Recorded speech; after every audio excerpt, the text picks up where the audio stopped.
So let me just welcome you all and let us go to the next slide.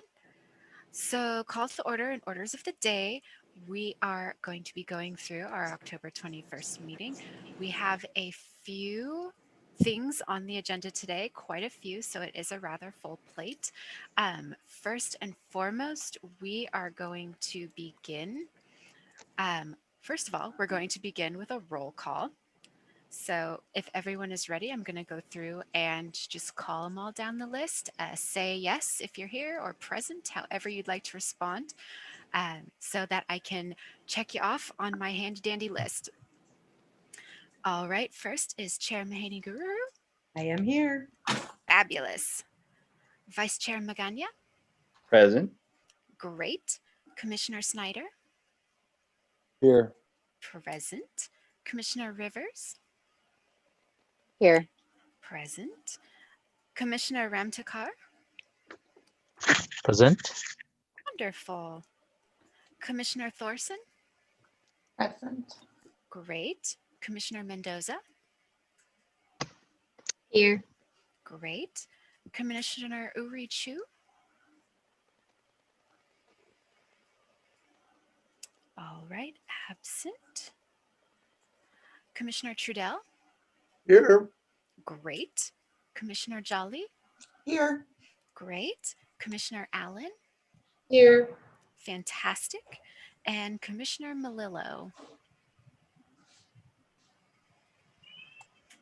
I'm going to mark as absent. But we have a quorum, so I am very excited about that. Hey, Oh thank boy, you. gee, So high point of my day. a couple things before we go in, just to remind everyone, when you do a first or a second, can you say your commissioner name so we can get it captured, not just I will first, I will second. Commissioner Magana first, Commissioner Trudeau second, that kind of thing. Second is that we're gonna, certainly if people have questions and when you want to speak, you can either use the raise the hand button or just wave. I have it, I can see everybody at, at the moment. That doesn't mean forever. Who knows as the slides go through. So just as a reminder to do that for question and answer periods of time. So just some reminders. Any other that I need to remind everyone of? Or are those the two biggies? I think those are the two biggest ones. And thank you, Wendy, for reminding and requesting everyone to please state your commissioner's name, state your own name when making a first and a second. It makes it much easier for me since I can't see you all visually. So thank you so much, Wendy, for bringing that up. Of course. But now here we are. We're going to approve today's agenda. As you all can see, Commissioner Allen, you have your hand raised? No, I was going to move approval, but. Oh, okay. I'm sorry. I called on you much earlier than expected. But that's okay. So I just wanted to remind everyone that there is an addition to today's agenda, and that is the COVID update. As you can see listed here before you, it's italicized. So we would love to vote to approve the agenda for today as listed here with that addition of the COVID update. So I will be looking for a motion on approval of today's agenda with the addition of the COVID update. Move approval, Commissioner Allen. Do we have a second? Second, Commissioner Jolly. Thank you very much. So this is very exciting, and we've approved today's agenda as we see it listed, which is fantastic. Thank you both so much. And I will move on to our next slide. And that is the consent calendar. So yeah. Up to you. You want me to go or you can go? Either way, you're beautiful doing it. Well, I believe that, to my knowledge, I think we're all set on the consent calendar. Wendy, unless you want to add something? No, I think we just need a first and a second and any discussion. Correct. Did we have a first? Move approval of the consent calendar, Janice Allen, Commissioner. And do we have a second for Commissioner Allen's motion? I'll second Commissioner Trudell. Thank you, Commissioner. All right, moving along to public record.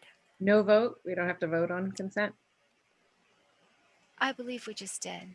Oh, sorry. I thought you got a first and a second. We don't have to all vote then. I don't believe so, no. Okay, perfect. Thank you. Hold on, wait a second. Time out. I'm confused. Time out. This is really bothering me. Hold on one second. Question. First Yes, question.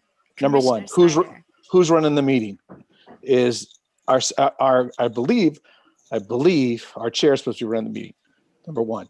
Number two, if you have a first and second, you must vote. We're not voting online, therefore we must vote, and you must call out the votes.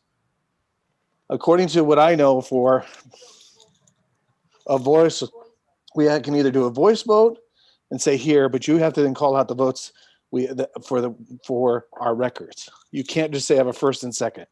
I believe that we can do that, and that is certainly the.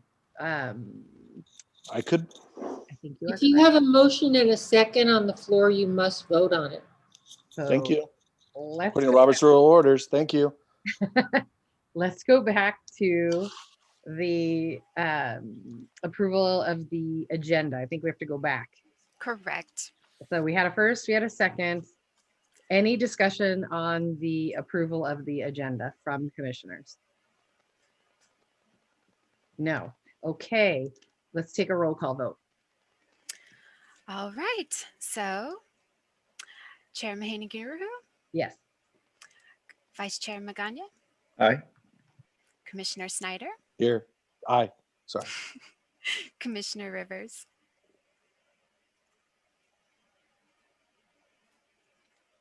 All right, Commissioner Ramtekar.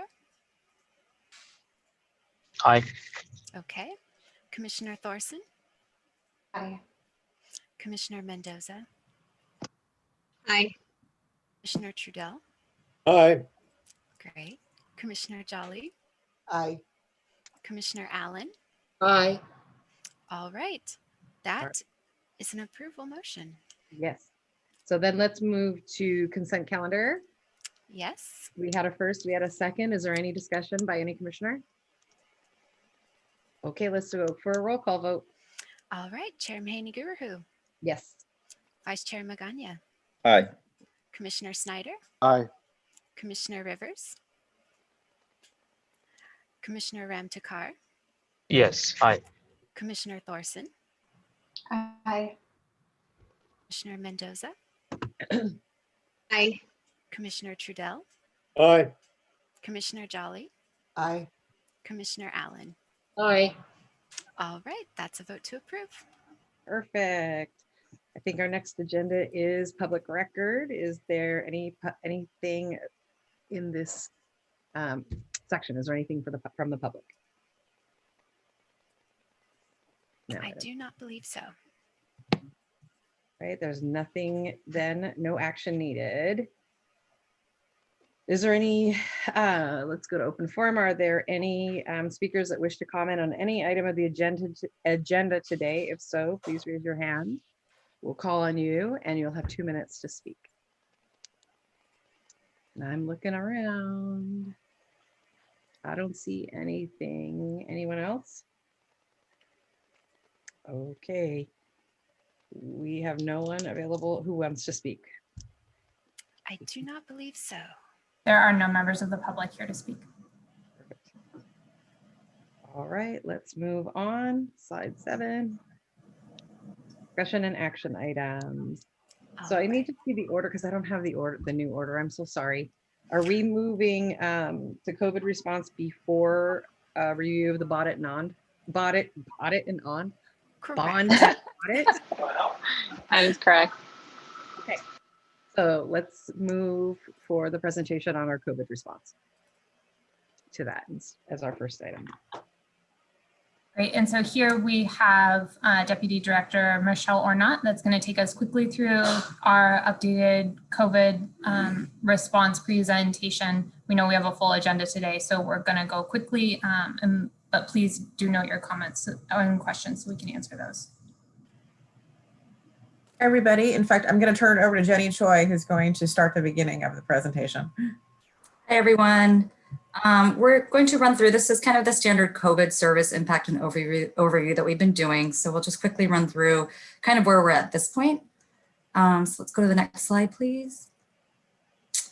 Not much has changed here. You know, obviously it's the same, kind of balancing our safety operations communications and kind of balancing those with our strategic priority areas, as you can see on the existing slide. Next slide, please. And we are still adhering to our city COVID workplace safety practices. As the county moves into kind of these loosened stages, you know, right now we're in the orange tier, I believe stage 8. And, you know, it's pretty much the same safety protocols for staff. So telecommuting with the staggered work shifts, physical social distancing.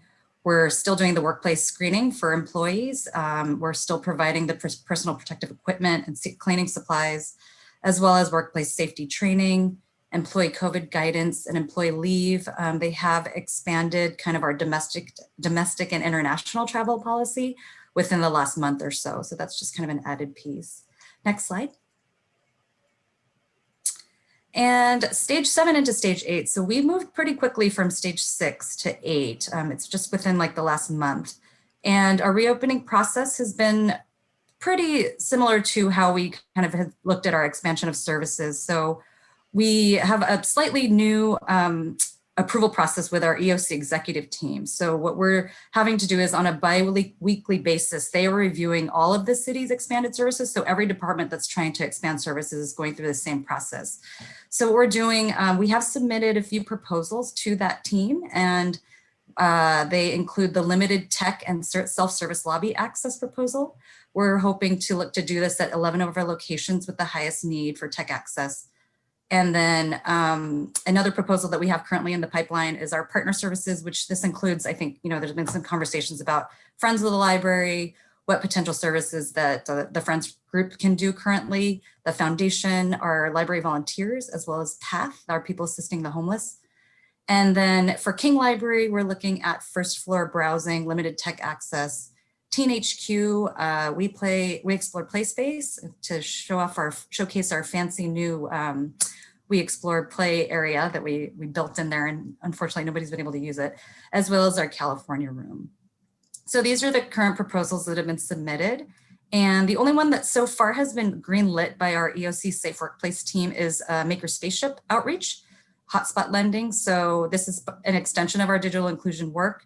And the Maker Spaceship is going to start doing outreach to certain areas that we have a high need for the digital access. And we'll be distributing hotspot lending as well as doing some limited programming.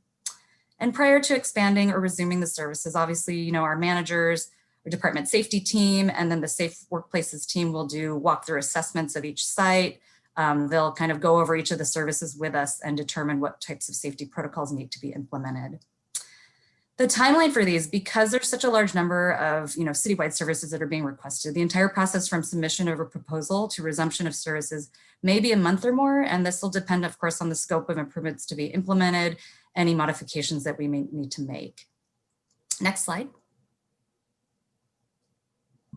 I'll turn it over to Michelle.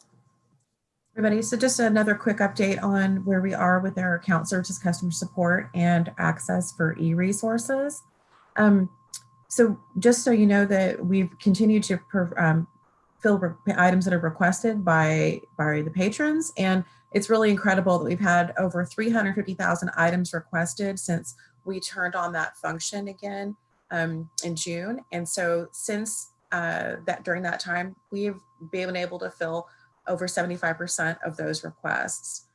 That's a whole lot of materials out there in the hands of people. So we're really, really proud of our staff for that. Additional customer support, we continue to staff ref chat and all of the virtual mail interactions. Over 19,000 of those interactions that we've had, which again is a huge increase over the same time period last year. We're continuing our language support and also doing this sort of multi-leveled across the board. So it's not just one person handling this per hour, it's multiple people doing this per hour. We're still promoting our e-library cards. We have maintained a 75% active user rating for people who have registered for those cards. Additionally, we are continuing to add e-titles to our collections, and we've got 875,509 e-checkouts, which is an incredible number, and a huge increase going month to month, year over year. So you're looking at almost an 85% increase in usage this September as opposed to last September. One statistic that I hadn't shared with you before was e-magazines. Really interesting to see the usage in this on that digital platform, and a really great way to get magazines out to people in English and also many other languages. Next slide. We now have express pickup at 24 of our locations with the exception of Mount Pleasant, because there is a learning pod there at Mount Pleasant. We have started hotspot lending, which I'll talk a little bit more about later. So far, as the hotspots go, we've checked out 553 as of yesterday morning. So that's a good number for the rollout that we've had, and we're nearly almost 300,000 items also that have been checked out since we started express pickup on June 15th. Next slide. We're still continuing doing virtual programming, and this slide is basically an update from last month, and this is only showing program data through September 30th. And interestingly, we had a conversation the last couple of days about virtual programming and how it's done and whether or not it's done in real time. And so the team was able to provide that data. Then we know that 75% of the programming that we provide is done live, and about 25% of it is done recorded and then shared. So that's a really remarkable amount of live virtual programming that our patrons are experiencing. Next slide. Some of the highlights since we last met and what we have going on is that the Telephone Tales has now taken off.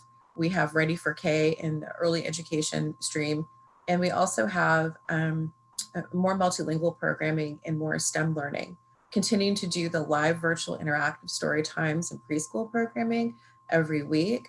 And in addition, we have our first foray back into some physical programming in partnership with the Alum Rock area and in the form of a story walk. And so people can walk through the Alum Rock area and see pictures of the story throughout different marker points along the way to have at least an outdoor experience. So I'm really proud that that's our first foray into a little bit more of physical yet passive programming. For youth and teens, doing our virtual coding 5K classes, we've got quite a few teen virtual volunteer opportunities, and we're also doing virtual librarian class visits to different schools. For adults, we've been able to do Lawyers in the Library, which is now pivoted virtually, and we're partnering with Eastside Adult Ed to provide English language classes and doing some more programming for parents in the form of the Caregiver Cafe, cybersecurity. And we also, and I should have put this probably in a different category, but volunteers have still been active since the time we've closed. And since we've closed, we've had 613 volunteers that have donated 11,332 hours of their time, which is absolutely incredible. Next slide. We've got a number of programs and different ways that we're trying to support students in schools now that school's back in. And we're still working on our student library card project, which you're going to hear more about next month. And then we've been able to partner with local education agencies to really personalize our engagement plans in outreach and how we're providing school student teacher support. Virtual class visits, again, reaching a whole lot of students that way. And from what I understand, it has such a great impact to be able to sort of virtually go into the classroom, interact with students and teachers, and do book talks and do the things that we would normally have done in person. We're also doing virtual homework club. We've got a number of volunteers, as you can see, who are part of this program. And this happens every Monday through Thursday between 4 and 6 p.m. And we're really getting to reach a good number of students that way. Next slide. With some upcoming new virtual programs that we're doing, digital literacy, our basic 6-week series is started, and it's starting next week on the 27th.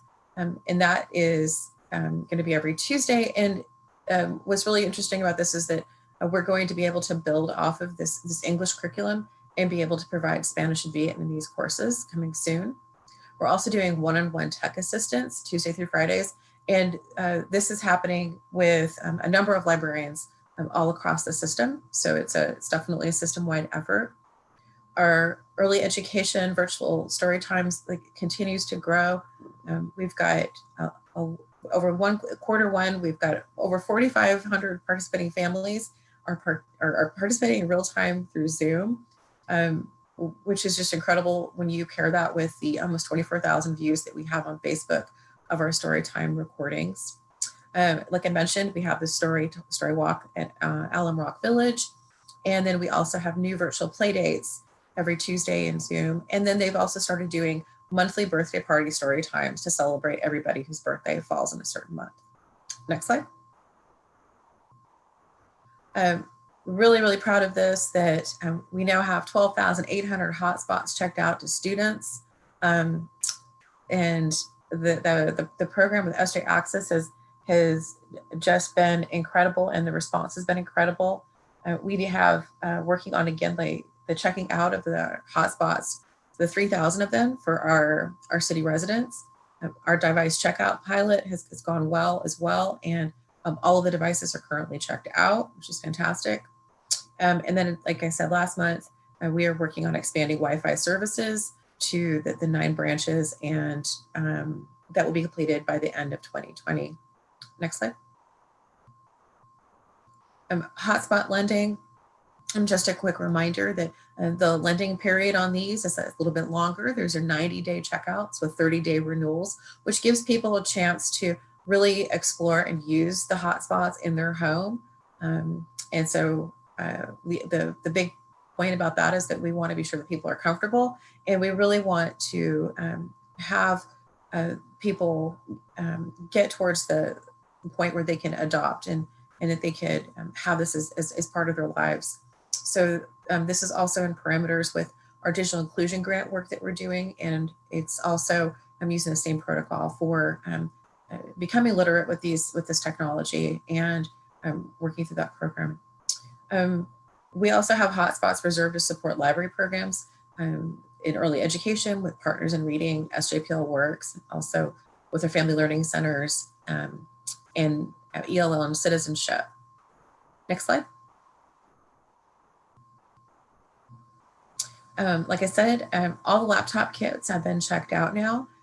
This is a reminder that we had done a pilot at 5 branches, the Alum Rock, Hillview, Evergreen, Educational Park, and Tully. These devices are all preloaded with digital literacy curricula and with instructions on how to access the instructions. So really excited that we've been able to check all these out. And I think the time is passing really, really quickly. So I'd be really excited to hear about what the feedback is when we do start having these items returned back to us. Next slide.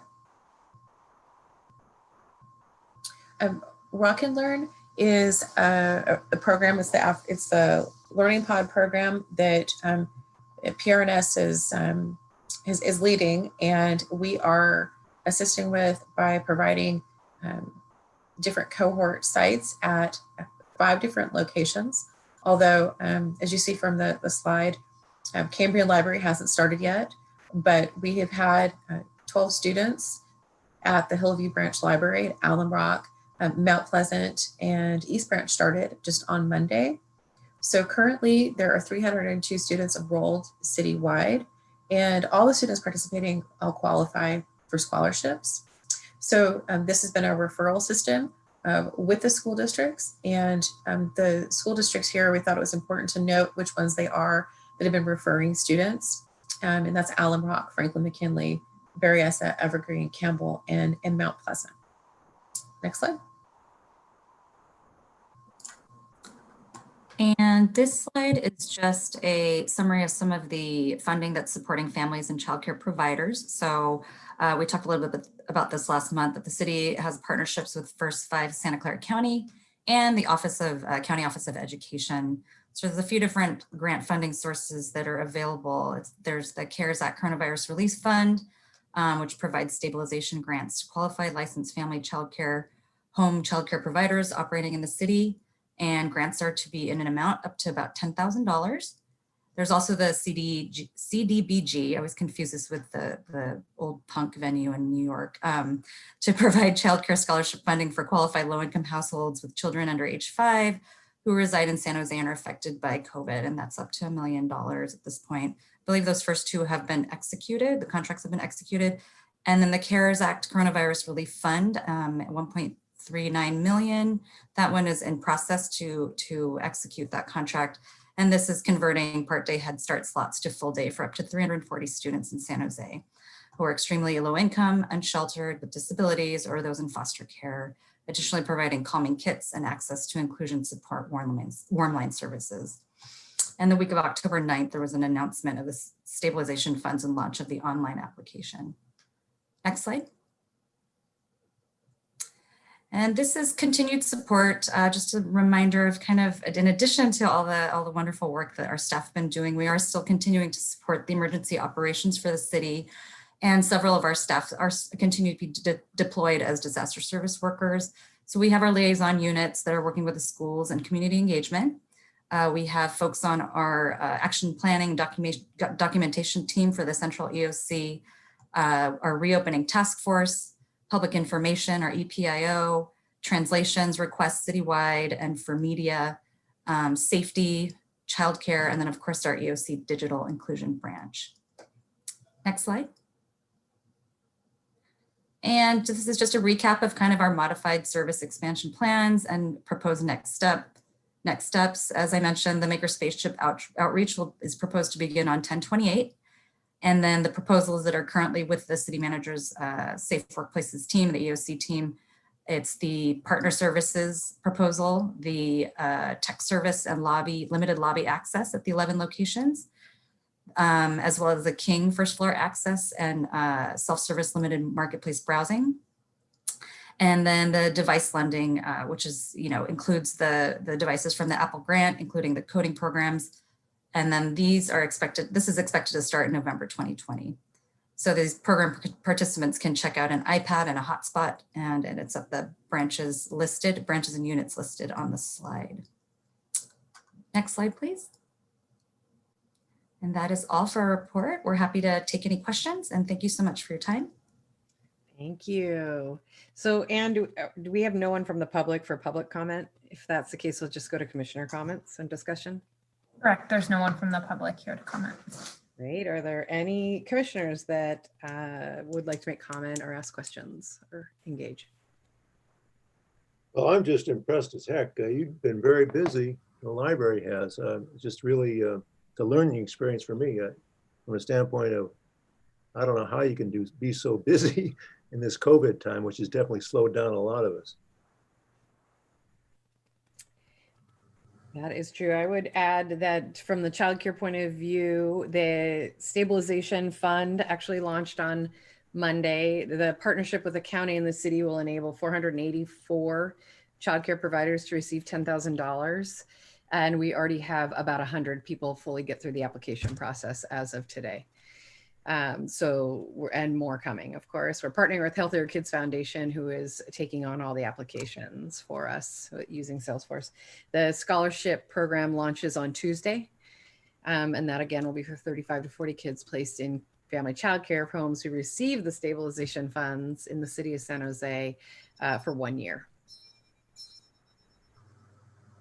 Any other comments or questions or? Okay, I want to thank you all. There's no vote needed. This is an informational item, so we'll move on to, let's see if I say it right this time, to the bond and audit presentation. Discussion and questions.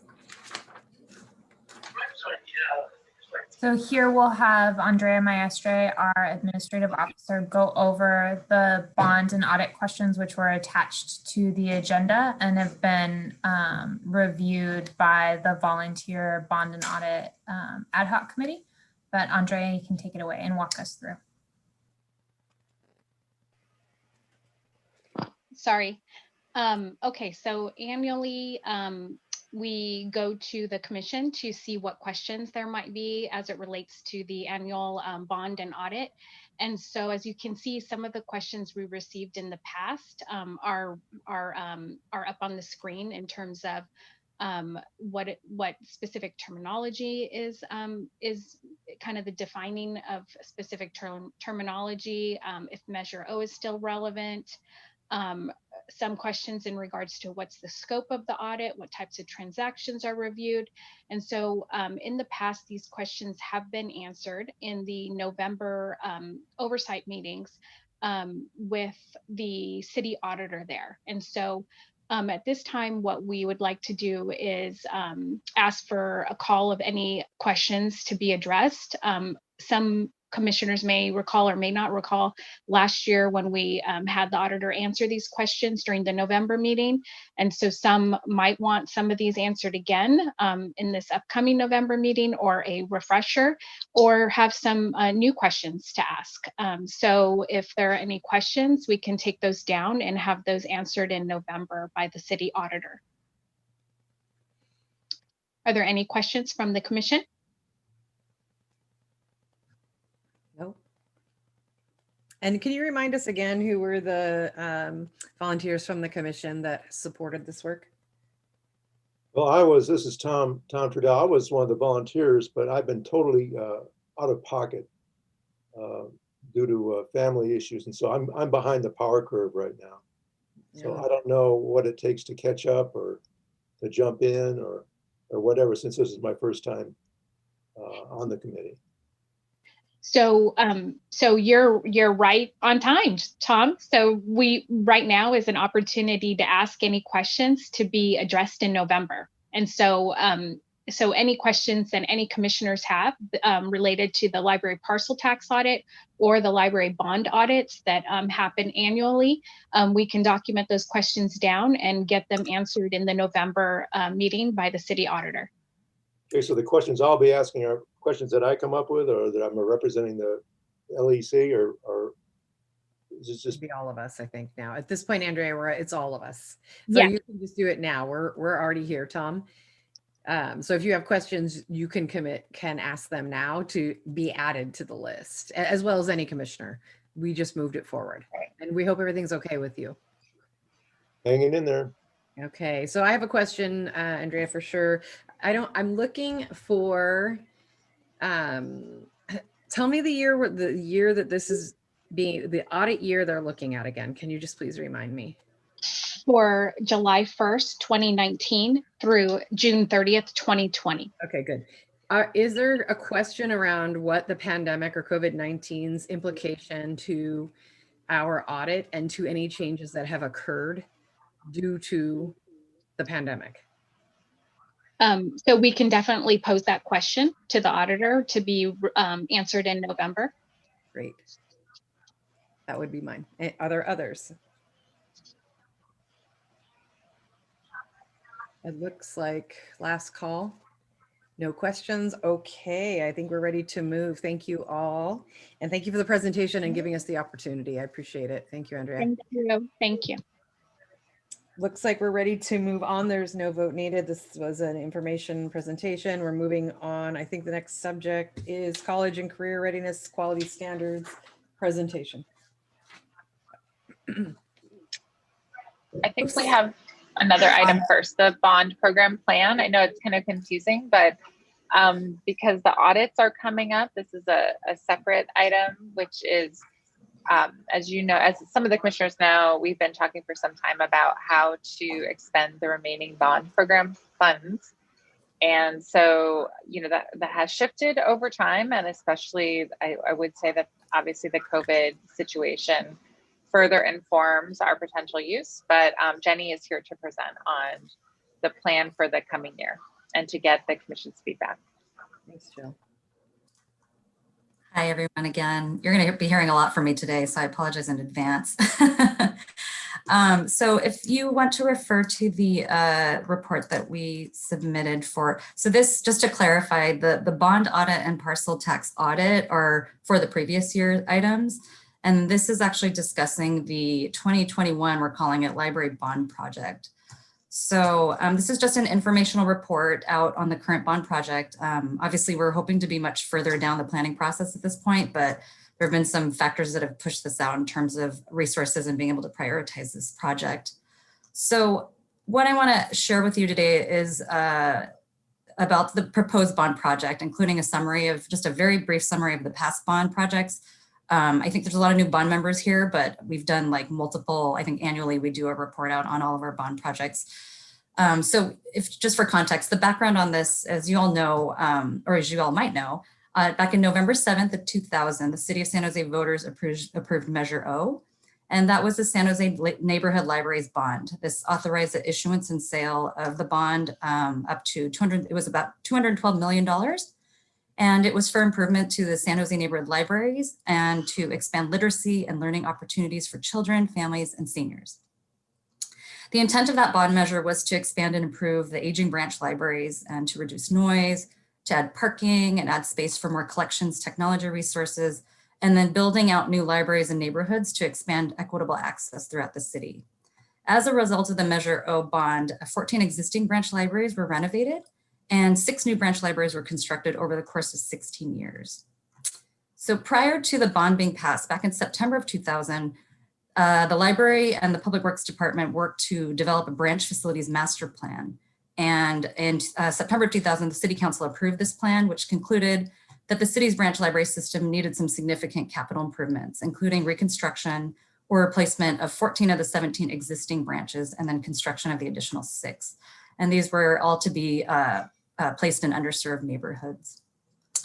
And then in November, in a landslide vote of 75.7%, the San Jose voters approved Measure O, and we move forward with the $212 million bond for the improvements. In April 2016, we finished the project. I mean, that was when the last branch was constructed. It was Village Square was the last one. And then after the completion of the project, so there was a kind of a small balance of remaining bond funds that we rolled over and budgeted to utilize for branch efficiency projects on ongoing years. And then if you recall back in July of 2019, we did sell the remaining Measure O bond. It was authorized, issued, and sold in the amount of $5.9 million. So there's been a little bit of a lag time, obviously, since we sold the bond, and then now we're trying to kind of pick up and start this planning process going again. So this fiscal year, we wanted to develop the 2021 bond project. And I'm going to jump into a brief history of our Biblioteca Latinoamericana branch library. This is, the branch that we're kind of thinking we should move forward with to utilize this bond funding. So BLA, as we call it, was founded in 1974 by a group of mothers who wanted to promote Latino culture and access to materials in the Spanish language. After receiving a state grant in 1976, BLA affiliated with SJPL. It used to be housed near Sacred Heart San Jose and then moved to the Center for Employment Training in 1979. The existing BLA branch library opened in November of 1999. It's a 15,200 square foot facility and has similar aspects as other bond libraries. BLA has been a citywide resource for Spanish language material with bilingual staff. It's a joint partnership with the San Jose Redevelopment Agency, Parks, Rec, and Neighborhood Services, Los Amigos de la Biblioteca, and community fundraising which enabled the construction of the existing building. A reuse agreement was executed to allow Catholic Charities San Jose usage of the Washington Youth Center. So for the 2021 bond project, the library actually considered improvements at 3 of the remaining branch libraries that were not included in the initial Measure O bond projects. Those 3 branches were El Viso, Biblioteca, and West Valley. So we received, our Public Works Department did conduct condition assessment reports, and it was determined that the Biblioteca branch should be the one that could most benefit from it's kind of a small amount, as we know, the cost of construction and facilities improvements currently. So we thought it might benefit most from the remaining $5.9 million bond, as the improvements and deferred maintenance needs at El Viso, which is our oldest branch, would be significantly more costly. And then the third branch that wasn't included is West Valley, which is the newest of the three, and it was reconstructed as part of the master plan, but the need for improvements is not as urgent as the other two older facilities. So we're proposing to structure this 2021 bond project very similar to the past projects. So we would start by establishing a bond project development team, and this would be a combination of library staff. We would have staff from both our capital, operating, and public services, as well as city public works staff. We usually work with an architect, and then they kind of work with us through the selection process for the design vendor as well, design consultant, as well as the construction team. And so some things that might be a little bit different for this project is we will be assigning a library project lead. We have a vacant senior analyst, and we will have to do recruitment to get somebody into that position. They would kind of be the point person for the library on the bond project. And what we're proposing that's a little bit new is we would love to have a LEAK representative on the team. It can be, it might make most sense to have somebody in the district where BLA is, or, somebody who has some experience doing this, or somebody who's just interested in doing like a construction project. So we'd also propose to do the Friends of the Library representative. They do have a pretty solid, like, historical group of friends that are really involved in the community there. It'd be a really great engagement opportunity. So what this team would do is then develop a draft building plan for the proposed improvements. And that building plan would need to be finalized, approved by the library executive leadership team. We would vet it through the commission. And then the next step would be to select a design consultant and then begin the design phase. Once that design phase is completed, the project would go out to bid and award, and then the construction phase would begin. And included in the whole construction phase, after it's rebuilt or remodeled, the library would manage the temporary closure of the facility, staffing reassignments, and all phases of move out and reopening of the remodeled facility. And during all of these phases, the bond development team would need to meet frequently and conduct community meetings to discuss the proposed project and gather community feedback. The team will update LEAK, city manager's office, council offices, other city and community partners as appropriate. And this is just a very rough estimated timeline. We just kind of utilized, how long these key milestones have taken and these points in the project. So, the recruitment for the position would probably be about 1 to 3 months, and then establishing the bond project development team. The drafting the building program, we're estimating probably like 2 to 3 months to finalize it and then receive approval. And then we get into the design phase, which could potentially be up to like a year long. So it might be like 9 to 12 months, depending on the scope of work. And then we would move into, various phases of the bid and award, bidding at the construction project. We'd have to vacate the facility and then move into the construction phase. So depending on the scope, how much demolition there might be, how much construction there might be, that could add up to another year for completion of the project. And then once that's complete, we would have to move back into the facility, somewhere in that timeline, do the groundbreaking, and then do the project closeout, which, all this great stuff that goes into these audit reports actually kind of is a result of this work that we do with the bond projects. So all the accounting and everything needs to be kind of put in place and make sure that everything is appropriately following our accounting procedures. So the Public Works Department, they already identified bond eligible items within the condition assessment report, actually for all of our locations. However, the library will work with the bond development team to develop a project scope that combines both the maintenance needs with recommendations in line with the branch facilities master plan.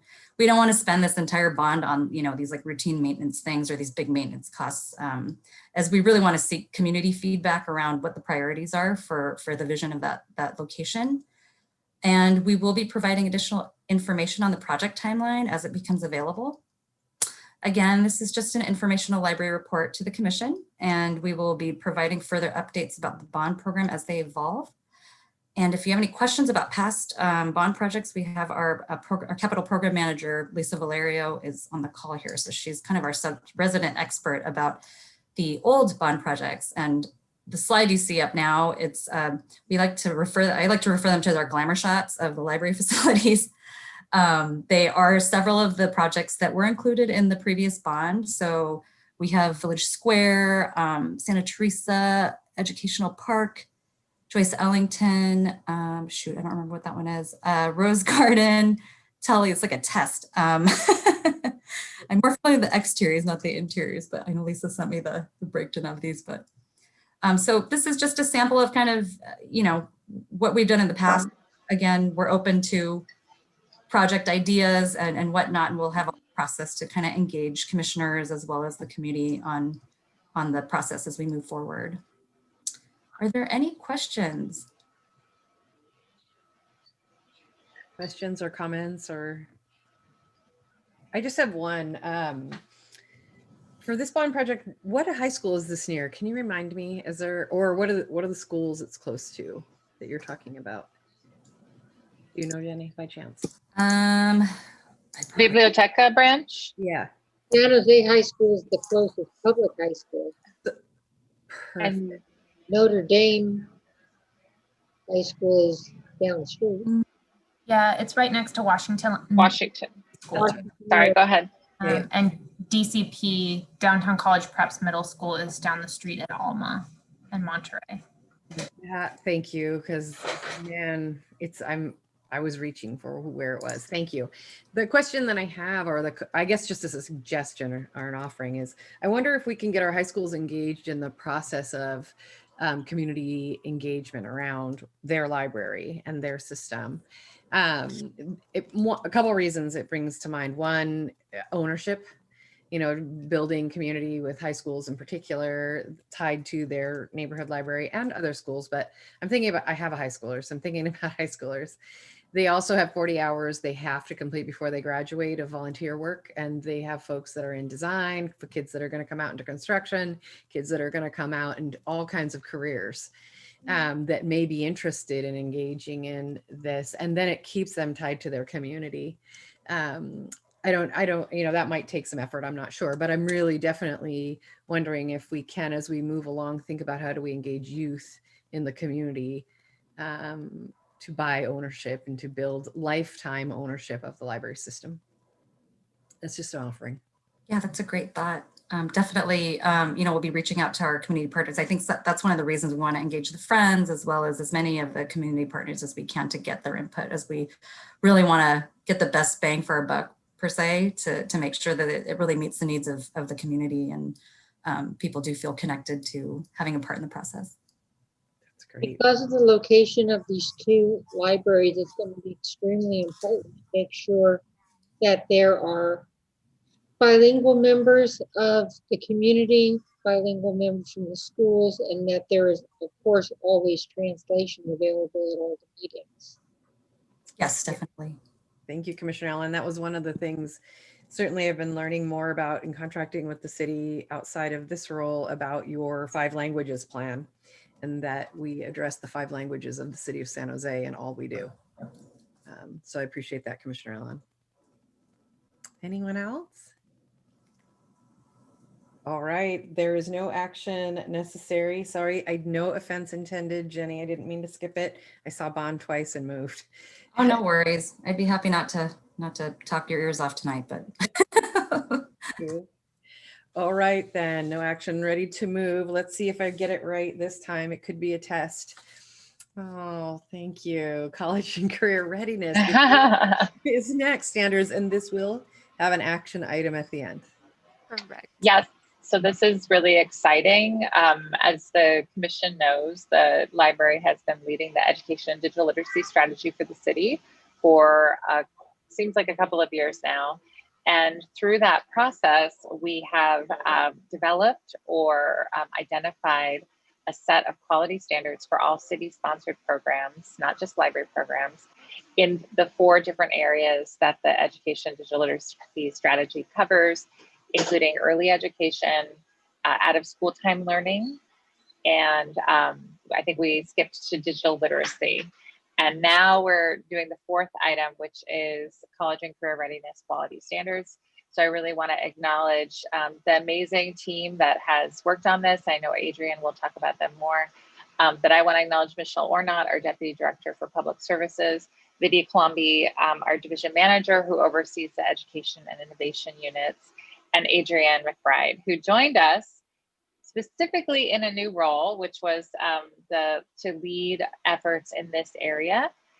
where we had never had a position before, and he's done just incredible work. So I want to turn it over to the team to present their excellent work and to get lots of feedback and engagement with the commission.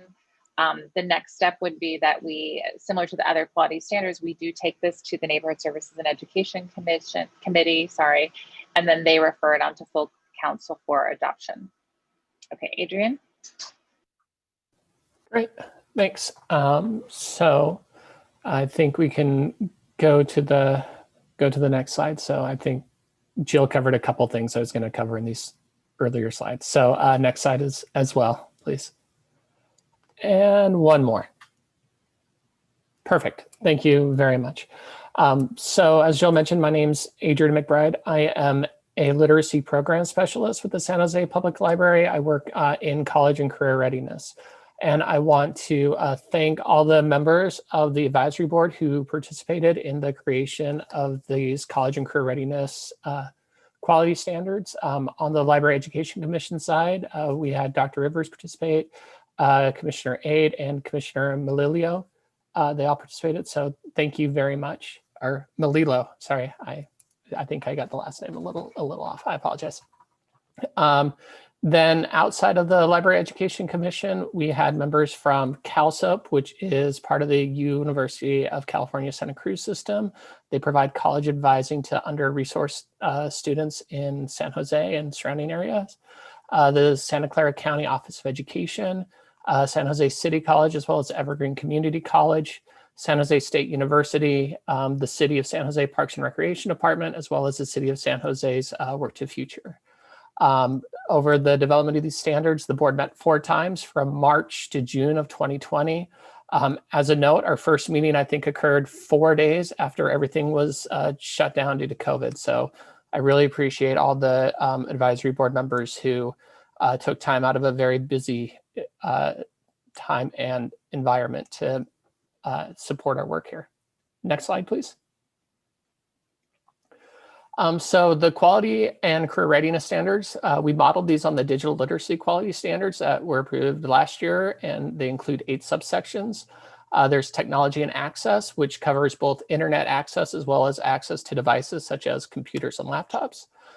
Privacy and security, of course, being the City of San Jose and the library within the City of San Jose, privacy of our patrons is paramount. Safe and supportive learning environments. It was interesting to me in this section, because of when COVID hit, there was an increased focus on online learning, which I think really helped the advisory board balance out this section. Skill building and learning. So this is to ensure that we stay current and we get feedback from professionals in the field as well as participants in our programs. Curriculum and teaching practices. This is just to assure the curriculum is aligned with the needs of the participants. Staffing, this includes training and professional growth, program management and leadership to ensure continuous improvement, and equity, diversity, and inclusion. So for this, we included non-native English speakers, culturally relevant presentations, things of that sort, as well as make sure that the programs were responsive to the needs of students who are differently abled. That was another thing that was actually really interesting as part of our conversations, how that tied into technology and access. And there was a lot of concern and support in making sure that, you know, what services we provided were provided to everybody. Next slide, please. And I think we can go on to the next one. I think maybe I got a little ahead of myself there. Thanks. So when we built these out, we built these out on a quality continuum. So that way we could measure growth over time. We don't necessarily expect all these programs to be at the peak from the beginning. So we have, you know, beginning, emerging, and advanced. And our idea is that as programs grow and develop, that they will move from beginning to emerging and then into advanced as, you know, as happens. Next slide, please. This is just a quick overview of how to read the standards, which are included as an attachment to this. So we have the focus area. So we have the program quality standards. So this is just an example from technology and access. On the left-hand side, we broke it down into subsections.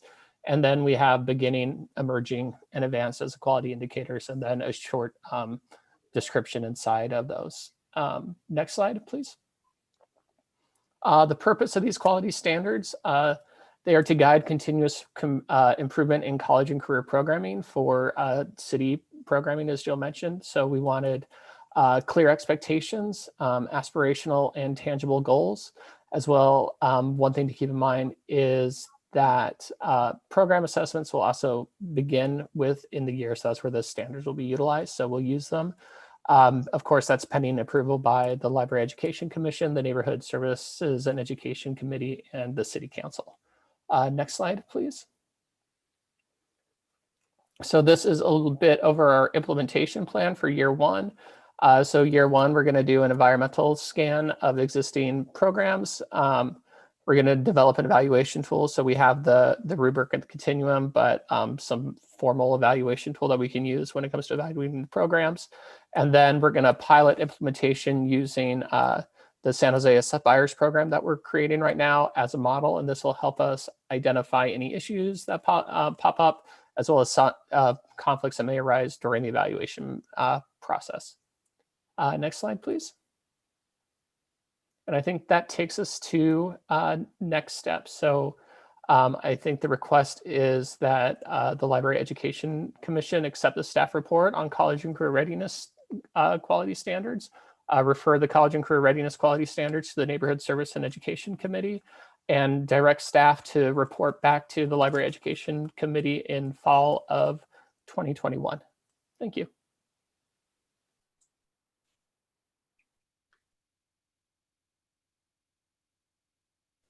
And then, of course, if there's any questions, I'm happy to answer any questions. Sorry about that.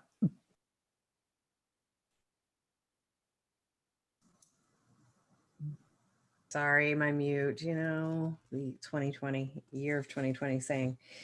So at this point, do we have, thank you very much. Absolutely tremendous. I guess that's my comment. I should wait. Do we have any comments or questions or input from commissioners?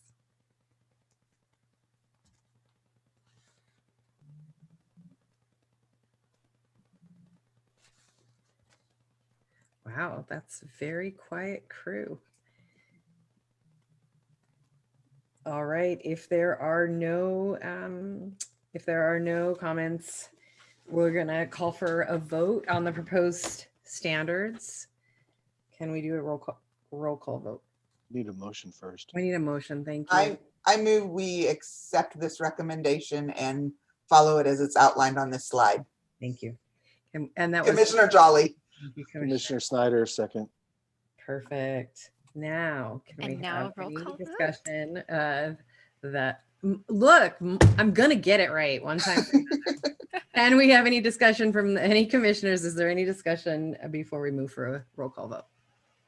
The only thing I'll mention, Chair, is that we've made it a practice on this commission to take a dissenting vote only. So we can call for a vote and you can do a voice vote of ayes instead of roll call. And then we can call for dissents and note those. It just is a time saving measure. So we've done that in the past. It's up to you as to how you want to move the meeting forward and what procedure you'd like to use, but you can do that instead if you'd like. Perfect. If Commissioner Snyder puts a thumbs up, I think that's a good endorsement. Let's move for a dissenting vote then. And so those commissioners that vote aye, please say so now. Aye. Those that dissent, please say so now. Is anyone going to abstain? Will that work for capture? Does that work? Do you be able to capture everybody in that particular way? It was all yes, 0, 0, and those missing. Yes, that works for our records. The commission should know, though, that if you don't say anything, we're going to expect that you voted in the affirmative. So as long as everyone is aware of that, we will move forward. Yeah, I was wondering because I didn't see all the unmutes come off. So I appreciate that. All right, let's move. Shall we move on to the next item? All right. Thank you so much. We're going to have an update on the Library 2020 general election support. Take it away. Well, I'll jump in first. At a couple of meetings ago, we had a request from, I believe it was actually Chair McHaney-Guru, regarding increasing awareness around the work that the library has been doing and will do in terms of ensuring that our community is engaged with the upcoming election. And so I believe Michelle Ornat, our Deputy Director, is going to be leading this presentation about some of the efforts that are underway right now. Is that true, Michelle? Jill, it's actually Jean Harrigus. Oh, Jean, yay! Her project, yep. Thank you. So Jean Harrigus, our division manager, is going to be leading you through the presentation. Thanks, Jean. Thank you, Jill. Okay, so you can go to the next slide, please. So we've got several things going on for voter education, and I've outlined some of our partnerships here. We've got currently a grant from the Silicon Valley Community Foundation that we're using to support voter engagement efforts. And we did have to adjust a bit with COVID and shifted into virtual programming. So we've got partners presenting programming. We've worked with the Registrar of Voters, have done some informational programs coordinated through our family learning centers at several branches. So we have some virtual programming that is already going on a regular basis. So they've incorporated the voter education. And some of the topics covered, besides the importance of voting, are also how to vote, how to register, and how to vote by mail. So you can go to the next slide. We've also got a series of blog posts on our website, and those are ongoing. You can see some of them now. There's some history and also some of the more current events covered. Another aspect of the grant that we got from the Community Foundation was to have our Teen HQ librarian do a virtual toolkit on voting and elections. So we have this program called SJ Engage, which is virtual civic education for teens, and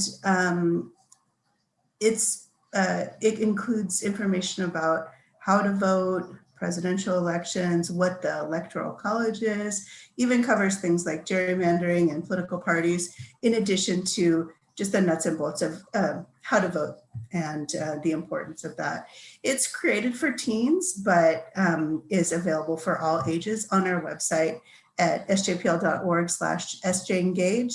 And that's also being featured in some of our adult programming with the family learning centers for English learners, and is also highlighted with our some of our other adult literacy programs. And next slide, please. So I'm going to talk a bit now just to give you some background on the Voters' Choice Act. In case you don't know, it was passed in California in 2016 and has been implemented to varying degrees across the state. The California Voters' Choice Act was passed with the idea of modernizing elections in California. So it allows counties to just provide greater flexibility for voting and for convenience of voters. So some of the things that Santa Clara County implemented this year were to mail every voter a ballot, to expand in-person early voting, and allow a voter to cast a ballot anywhere in the county at any vote center. And so the way that this relates to the library is that we're participating by offering those services in our locations, and I'll cover that in just a moment. You can go to the next slide, please. So we've got, in conjunction with that, everybody gets mailed a ballot. Everybody needs a place to drop off their ballot. And so we're partnering with the Registrar of Voters, and they have placed their ballot drop-off boxes at many of our library locations. Not every one, but many, and I've listed them on the slide, and I apologize for the amount of text on the slide, but the ballot boxes are at a lot of the locations, so that's good. And you'll see they are retrieving the ballots regularly. And some of the branch staff have even commented to me that they've seen people come to empty the box, which is kind of exciting. And so now they're clearing the ballots out of the boxes every day. So chances are, if you go by, you know, your ballot will only sit there for that one day. You'll see the picture. I know this is a busy slide, but the picture on the left, the top picture, that's what the official ballot drop box looks like anywhere you go in the county. And then the picture at the bottom, you'll see there's a different looking one, which is also an official Santa Clara County Registrar of Voters ballot drop box. Some of our branches are considered to be heavy return locations, and so they've installed 2 boxes. So that second one at the bottom, that was like a different model they used in 2018 in the midterm elections. And so that's why it looks different, but it's still a valid drop box. There were a lot of news reports about these not official ballot boxes. And so we're trying to get the word out to folks that these are both legitimate ballot boxes, but if you're ever in doubt, you can always go to the Registrar of Voters website and double check that is an official ballot box at that location. And then next slide, please. Across the county, the Registrar of Voters is providing vote centers. We used to call them polling places. Now they're called vote centers. And in the primary election, they were open in several locations. They were open for 10 days, 9 days before the election and then election day.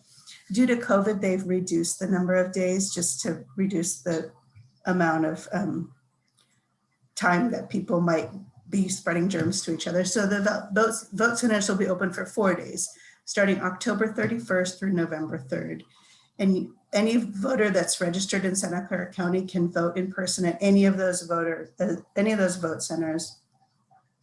And they can even up to and including on election day, they can register as a conditional voter. They can do a conditional voter registration, excuse me, and be able to vote that day on the spot. So important information to share. And they also have their COVID-19 safety practices. And then the next slide shows you which of the San Jose libraries, San Jose Public Libraries are participating as vote centers. So from October 31st through November 2nd, open 9 a.m. to 5 p.m. and then voting day 7 a.m. to 8 p.m. So you may want to, if you want to vote in person, you can do it at those locations or any vote center, as I've mentioned.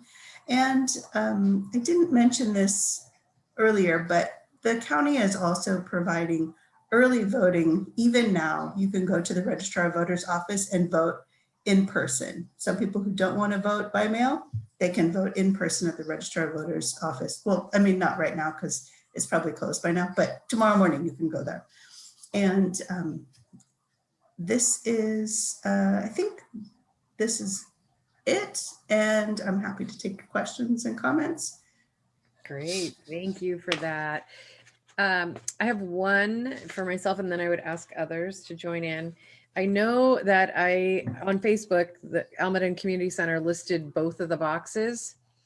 And when I forwarded it, as I do, people are like, whoa, what's that? And it didn't clearly say in the social media output, both are acceptable, both are good. And people are like, oh, you know, fake news, fake boxes, fake whatever. And I'm like, I'm trying to tell everyone, oh no, but I wished it was in there already saying, no, these are both okay. So I'm just some feedback for anyone pushing out, and please keep pushing it out because a lot of people are worried when they see 2 boxes that don't look alike. Right. Okay.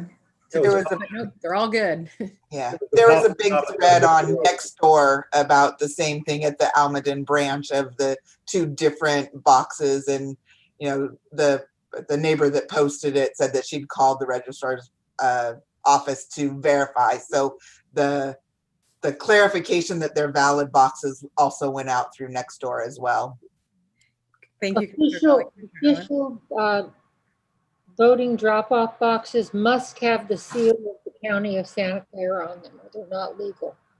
Yeah, it's just that it's a time where people are questioning everything. So the more you put the words, these are what you're looking for, and if there are 2, these are the 2 seals you're looking for. It's helpful in advance versus causing people to have to go call the voter registrar's office, right? But thank you. Yeah, thank you. And we do have, just to kind of echo that, we do have one of our bloggers is writing a post on the how to tell if it's official. Yeah, so thank you. Are you encouraging any people that contact you to vote early, please? Sorry. We're sharing the information. Thank you. Anyone else have questions or comments on the update? Nice job. Yeah, really nice job. Thank you. Thank you. Thank you. Great update. Thank you very much. All right, shall we move on to, I want to make sure our informational item around the library security practices. Yeah, so during the commission's work plan discussion this year, we had a talk about security in general and sort of our evolving needs and ability to meet those needs. And the commission determined with staff that perhaps we should have a preliminary discussion tonight, which Jenny is going to lead and provide information for the commission to sort of set the context for ongoing discussions. So today she's going to provide you with a lot of information, and then I believe we have another update or discussion calendared early in 2021, at which time staff will be able to bring back more information from discussions with our San Jose Police Department and others, and follow up on any of the feedback that we get tonight. So I look forward to a great discussion, and welcome, Jenny. Hi, everyone, again.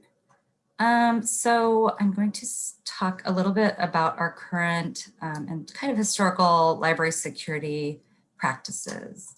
Next slide, please. So as you probably know, one of our strategic priorities is to ensure that libraries and services are safe, connected, efficient, and welcoming. So, I think we've all have been aware that there have been some increasing attention around, security in public libraries. And, there have been some pretty serious stories in the news about some of the dangers that public library staff experience when we're kind of trying to balance, this open access as well as the ability to create a safe and welcoming environment. And, it's challenging. Obviously, there's a lot of content out there about it. Public libraries are a spot where open access, equity, and providing safe spaces has to be balanced with providing a safe environment. And this is both for our staff and also for our customers. And, our staff do, they sometimes have to deal with some not so pleasant behaviors that occur inside our libraries. And, we have impacts to our facilities, our parking lots, et cetera. And there are some known challenges that we experienced in, reporting illegal or criminal activity. We have, as 25 locations, and sometimes it's really hard to get a quick response from public safety personnel as they have their limits on resources as capacity issues as well. And, police, we know, are dealing with other public safety issues across the city, so response times can vary. Next slide, please. The way we kind of approach our library safety and security, we look at it in kind of 2 different pieces. So our safety piece, this is really about our staff and employee safety, ensuring that we have an emergency disaster preparedness plan, workplace violence prevention, staff trainings, just to try to get our staff as well prepared as we possibly can. And then on the security side, this is more dealing with kind of our customer behavior. We do have an established behavior policy. It's pretty robust, and we have our enforcement guidelines. There's a matrix of like behaviors you can do that can get you banned from a library. I'm sure you've all aware that we can suspend patrons or ban people from the library if they misbehave or they have recurring or, frequent behaviors. And then the security piece really, it's tied to our local law enforcement partnership and how we address these security concerns. Next slide. This is just a snapshot of our behavior policy. Obviously, our buildings are available for anybody who wants to carry out library-related activities. Anytime that there is an impediment of access to our physical spaces or, somebody acting in a way that makes other people uncomfortable or does anything illegal, we do have a policy lined out. It's available on our public website under policies that if you would like to view in detail, it's like that. Most public libraries do have a code of conduct or behavior policy just because, you know, it is a common thing that we deal with in public libraries. Next slide. And one of the links that we have in our behavior policy, and this is just a snapshot of our enforcement guidelines. So as you can see, it's kind of on a scale. It's depending on severity and then recurrence. These are some of the kind of lower level, less severe behavior violations that sometimes we see. And, you know, for instance, sleeping at a computer terminal, obviously when you're asleep on a computer, you're preventing somebody else from accessing that computer. There's other, you know, using equipment for things that they're not intended for, leaving personal items, you know, bringing a non-service animal into the library, et cetera, et cetera. And these really, they're corrective. We kind of take the corrective approach. If the customer is willing to correct it, they can stay. And if they need to, if they are not willing to correct it, you know, we can ask them to leave. And then it kind of escalates into this scale of first, second, and, you know, third offense. Next slide. And this is kind of the more severe behaviors that we may experience. And as you can see, there's a little bit higher scale of what the suspension is. And these are pretty serious. These are illegal activities, potentially criminal activities, you know, all the way up to assault. We have some, you know, indecent exposure, lewd conduct, verbal, physical threats, you know, drug possession, use, weapons, verbal abuse, and then theft, as well as, you know, various other unpleasant behaviors that we may experience. Next slide.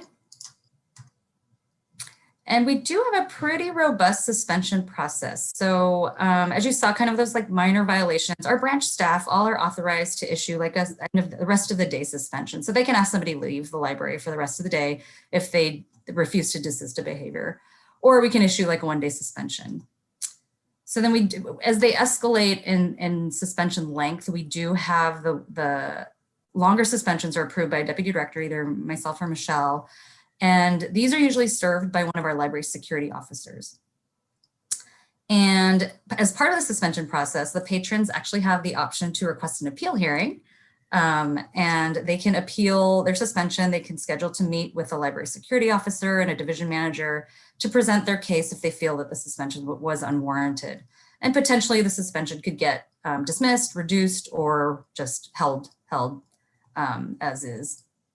We also have a re-entry meeting process. So any suspension of 1 month or longer requires a re-entry hearing with the library security officer or a meeting of library management team. And what they have to do is agree that they will abide by our behavior policy, not do whatever they were suspended for again. And then they do actually sign an agreement saying that they agree to abide by our policy. And then you may have seen on the suspension matrix, any suspension, I think we're authorized currently to kind of suspend people for up to 2 years. However, we do have flexibility with that. If there's a significant stipulation where we feel we need to suspend somebody longer, we work with our city attorney's office to approve those. Next slide.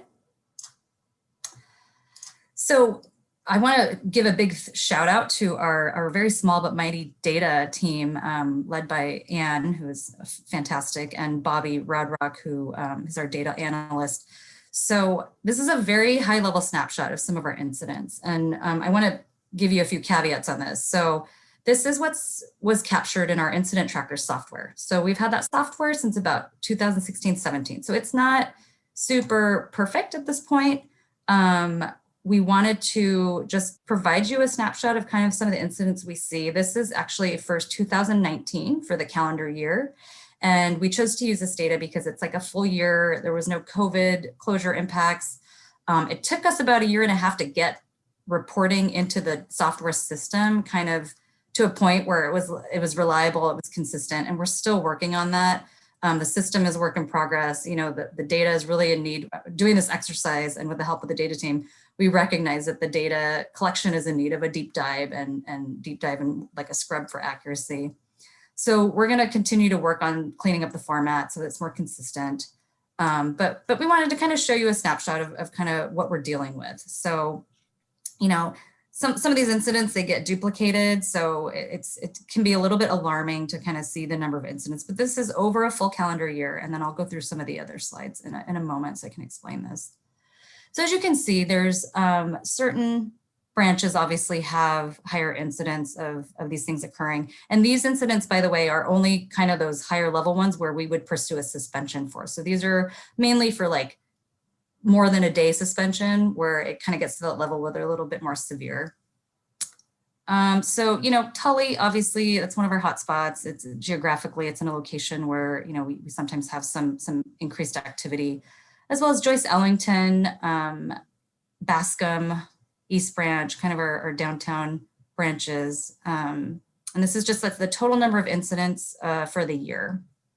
Next slide, please. And then this one, we tried to capture kind of those more moderate to severe incidents that I was referring to in the matrix. So illegal activities like, you know, intoxication, disturbing the peace, drug use, lewd conduct, physical assaults, stalking, verbal abuse, nonverbal threatening, nonverbal and verbal threatening, sorry, and then weapons possession. Again, we see kind of the trends in certain locations, such as, you know, Bascom, East Branch, Joyce, Tully. And next slide, please. And then here we have a snapshot of kind of like the smaller incidents, like a lot of, you see Tully's numbers really high there. This was a year where we had a large number of material thefts from Tully. So like people were stealing DVDs, you know, we had to kind of put some added security there to monitor so that number looks really high. And then some of these are, you know, again, we need to kind of clean this up. There's some like medical emergencies where people ask for assistance. There's actually some staff safety like accidents that, you know, they really shouldn't be included in this data.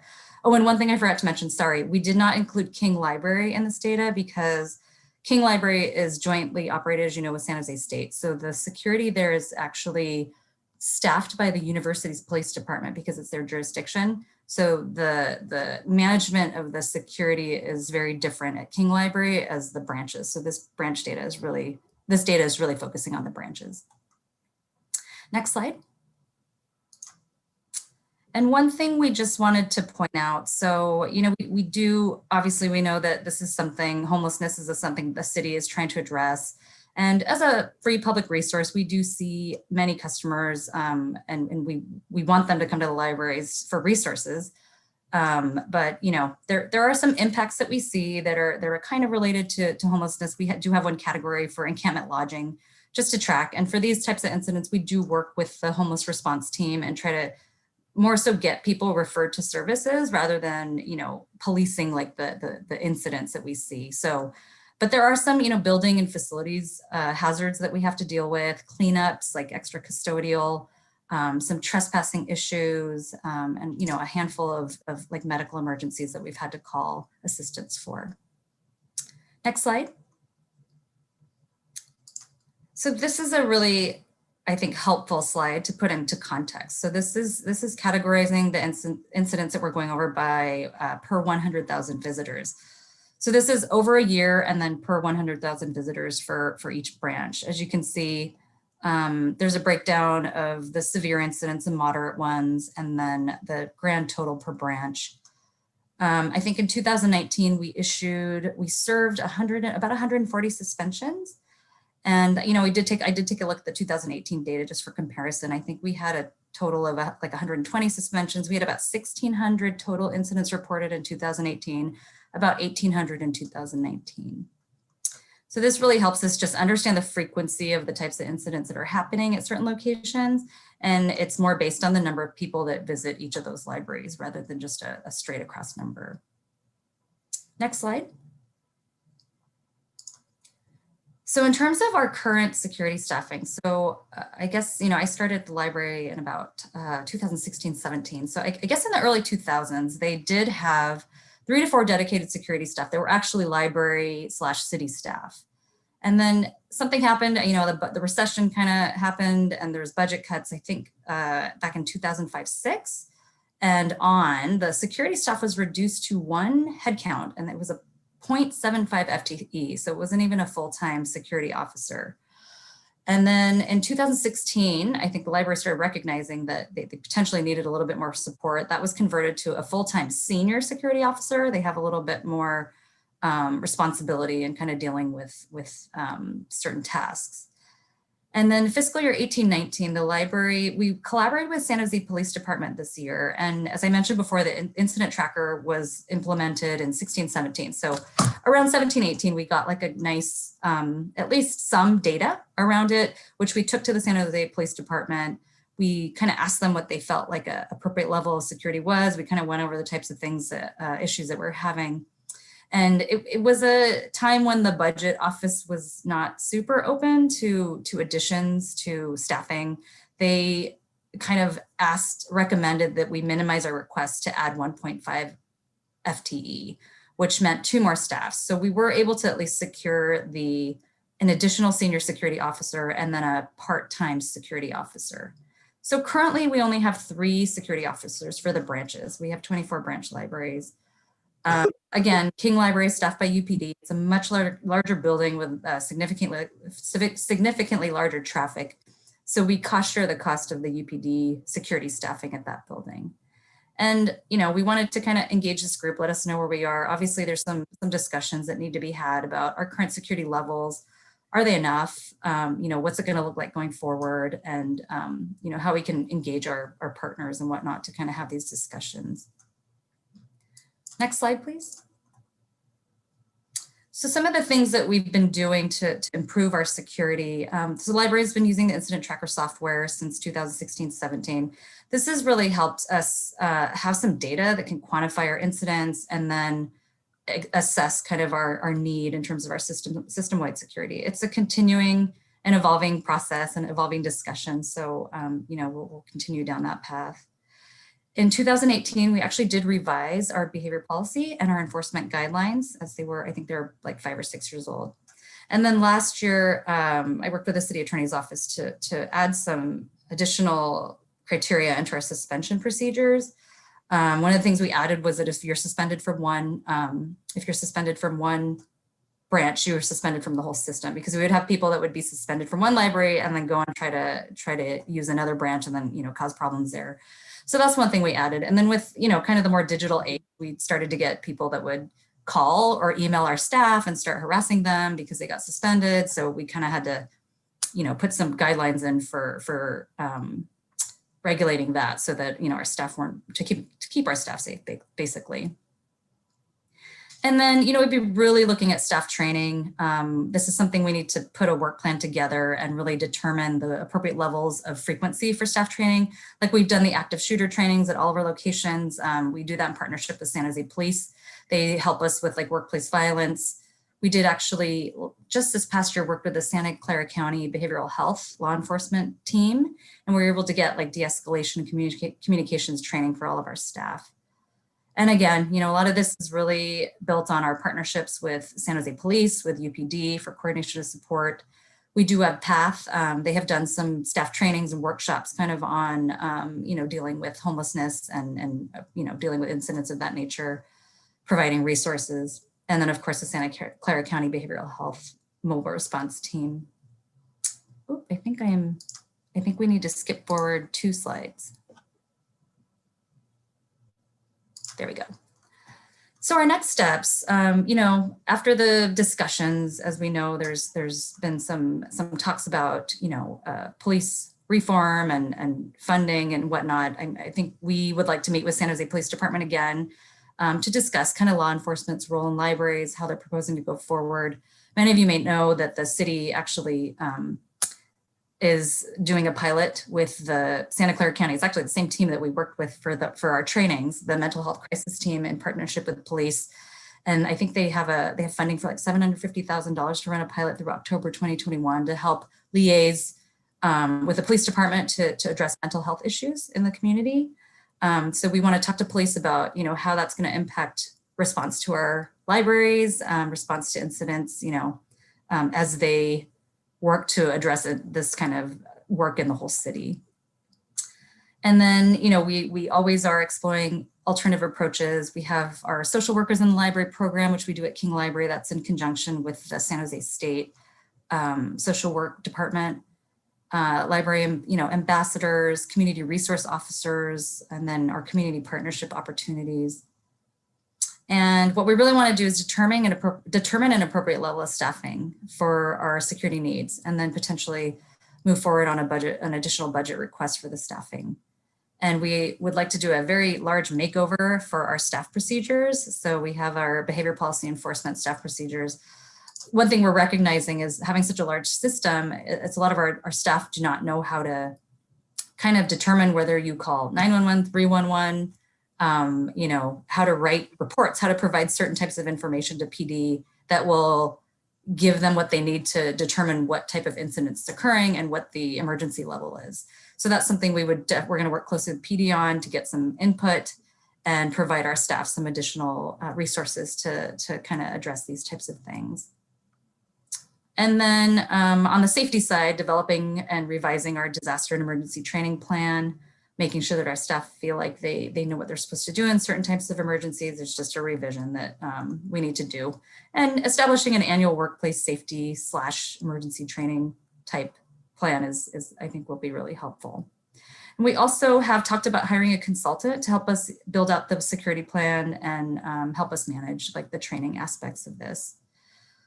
So this is a great opportunity for us, and we really wanted to engage LEAK for feedback around this issue. We know it can be a sensitive topic, and it's a challenging thing for the department and the staff to work with. So we're happy to take any questions and any feedback that anybody has. Thank you. Thank you, Jenny. Commissioners, any thoughts or comments or questions? I've got a quick question, Jenny. How is it orchestrated at libraries that are co-located with a community center? Is there any interplay from the community center? Yes, so we did work with the Parks and Rec department, I want to say the last year. So they actually adopted the same incident tracker system. And then we coordinated to have consistency among both of our code of conduct. So they kind of modeled theirs after the last revised version of ours. So they're very similar. And, we do work with them frequently to help each other enforce any joint potential issues that we see at the community centers. We haven't figured out how to make the systems talk to each other yet, but that's something we're looking into. Like for instance, at Bascom, when they had the OWL program, we actually worked together to, we had contract security there during the OWL program. So we're in good communication with PRNS. Our staff, I think for the most part, they work really well together. And when we have really severe violations or anything, we communicate with each other that, somebody should not be coming onto the property or whatnot. And we can kind of share that information with them back and forth. About a year or so ago, Almaden had an incident where some lowlife broke into our friends. Oh, right. I remember that. Friends purchase box. That was about a year or two ago. Right. And I talked to Lee Pendleton. He was very helpful. But, it was a kind of a, luckily no one got hurt or anything like that. But we did have a camera on the guy, thanks to there's a camera across from the box. Right. Associated with a little cafe there. And so we did see the guy. He was pretty sneaky, and he got away without any. Yeah, I believe we did. There was a suspension request process for that. A lot of times, if somebody does something like that and we can't find them again, we can't serve them their suspension. But suspension, they can't come to the library again to steal stuff. Yeah, for theft, it depends on the kind of the level of what they steal. But yeah, we definitely have our matrix. I think it starts at, I want to say a month if it's a small, and then it can go up to like 6 months to a year, depending on the items that are stolen. But that is something I forgot to mention. Thank you for reminding me that we are looking to upgrade our surveillance camera systems. It's really important. We do have some work being done on, and I think we requested some capital funds last year to add additional cameras. There are a few locations that still don't have surveillance cameras, so we're making sure that we get those up to speed, and then looking at additional surveillance as necessary across our system. Well, question regarding suspension. When you said suspension, I thought you were talking about suspension of library privileges, but for some guy's not a library. He's there for malfeasance to steal from the cash box. He's just kind of hit and go. You're not going to see him again. It's highly Right. unlikely. I mean, so how do you suspend someone? That's a hit and run. I mean, that's Right, right. so I guess that's, You know, for some of the criminal activity, we do report to the police as well. But, you know, again, it's hard if you can't identify the person. With the whole process, if there is a case or a police report filed and then, you know, charges want to be pressed, we can work with the police department if they do an investigation. We can you know, work with them to deal with some of those cases. But it is difficult. I mean, that's part of the challenge is we do have people who come in quickly and commit some sort of behavior violation, and then we never see them again. Jenny, I have a couple questions for you. So I kind of heard in your presentation, and then it caused some curiosity around your tracking system. So you said that it started in 2016 is when you took on this system. Is that correct? Software. Yeah, it's just a software system. That's the software system. Okay. Yes. And that you're still having problems with having to clean it up. I heard a lot of times you were saying, well, you know, that it's not quite categorized correctly. It's 4 years. So is there an issue with the system that's causing you at year 4 to have to really figure out what the heck's going on? Or is it training, or is it the library is entering it in, dirty data in, dirty data out? What's the hiccup? There are a couple of things. So there are limitations to what the software can do. So that's one thing. And that's, you know, we're obviously working to clean that up a little bit. Another thing is it's based on the subjectivity of our staff. And so, you know, that's definitely a training piece we've identified and we would like to get. It's not, you know, it's not terrible. I think the good thing is we are capturing a lot of those legitimate incidents. It's just avoiding, you know, making sure it's cleaner to avoid kind of the duplication. I've met with a vendor several times. They're just not set up to handle like this volume of incidents. So perhaps, you know, it's worth looking into a system that is. So, you know, that's a thought. Yeah. And the second question I have, I wonder, are we looking at incidents by race? Are we looking, I want to think about when we're looking at incidents and how they're getting classified and who's classifying them and how the incidents are occurring, to watch for blind spots on classifying people of color in certain ways. And so I wonder, do we have data around that? In terms of, sorry, go ahead, Jane. I was just going to say, I think that historically the library security does not, similar to, you know, a lot of our programs and services, has not captured that data. I specifically doesn't seek to capture data around race. And that, you know, I would be interested in thinking through the value of that. Because, you know, it is in conflict in some ways with some of our mission-driven services around treating people in a fair way, I would say. But I do think that there, you know, it's something that's worth talking about and where their data should be captured in that way. Keep in mind, I mean, a lot of what Jenny was talking about today is the fact that we have 2.5 security guards for 24 branch libraries. The majority of the incidents we deal with are actually managed by the university police at the King Library. And I think that that's another discussion to have. And I'm not sure, Jenny, do you know when they capture data, do they capture sort of the perceived race of the person involved in their incident tracker? At UPD? For UPD, yeah. So UPD's system is very different. They have a police agency system, but they only capture, let's see, I forgot what he said. I think they only capture like reported incidents. And I do believe they will capture more of that kind of personally identifying factors in there than we would. We actually, I don't think we even ask for it categorically in our incident tracker system. Sometimes people will put it in there as part of the description of the incident. But I think the police department may, so University Police Department, we would have to kind of delve that further. Yeah, I'd be interested in having some more conversation around it as we move forward. I hear you on the, twos, that seems not even woefully understaffed. Yeah, and we've actually had a vacancy in one of the senior positions. I think I've only had 3 filled positions probably for like 3 months. Yeah. But I also want to think about and avoid any pitfalls on what we do going forward, considering just considering where we are today.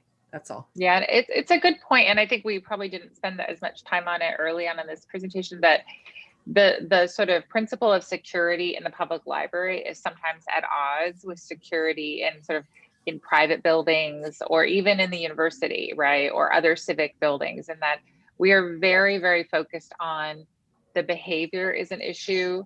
Every person is welcome, right? So we try, you'd be surprised at every time we have an incident, it's really about sorting through like, what's the behavior versus other sort of factors that might be seen as challenging or problematic.